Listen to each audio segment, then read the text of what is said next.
City কর্পোরেশনের CEO নেই, এই যে গুরুত্বপূর্ণ পদগুলো খালি, আপনারা কবে নাগাদ এগুলো আসলে? ইতিমধ্যেই আমার পর্যায় থেকে 2 সিটি কর্পোরেশনের সিইওর জন্য দেওয়া হয়ে গেছে। জনপ্রশাসন থেকে অর্ডার হলে আমরা পেয়ে যাব।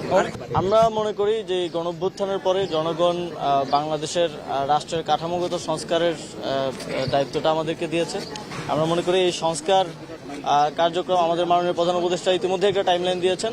এর মধ্যেই আমরা এই সংস্কার কার্যক্রমের মাধ্যমে একটা নির্বাচনের দিকে এগিয়ে যাব। রাজনৈতিক দলগুলোর সাথে নিয়মিত আলোচনা হচ্ছে। এখন সবারই পলিটিক্যাল স্টেটমেন্ট মেক করার তো অধিকার আছে এবং তাদেরও নিজস্ব রাজনীতি আছে। তবে আমরা মনে করি যে সংস্কার কাজটা আমাদের দায়িত্ব, এই দায়িত্বটা আমাদের পূর্ণ করতে। এবারের ব্লু নেটওয়ার্কের প্ল্যানটা যদি বিস্তারিত আপনারা দেখেন তাহলে সেখানে দেখবেন যেটা একটা ইকোসিস্টেম বিল্ড করার দিকে মনোযোগটা দেওয়া হয়েছে, যাতে করে এই খালের পাড়েও যারা থাকতে বাধ্য হচ্ছে তারাও যাতে এটার সাথে সম্পৃক্ত হতে পারে। খালের পাড়ে কৃষি থেকে শুরু করে এটাকে একটা ইকোসিস্টেমের মধ্যে নিয়ে আসা।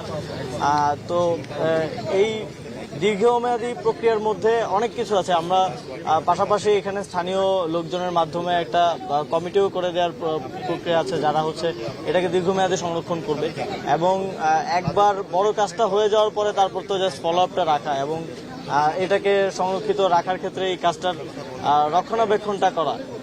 তো আশা করি এবারের যে উদ্যোগটা নেওয়া হয়েছে সেটা দীর্ঘমেয়াদে এটা সুফলটা পাওয়া যাবে।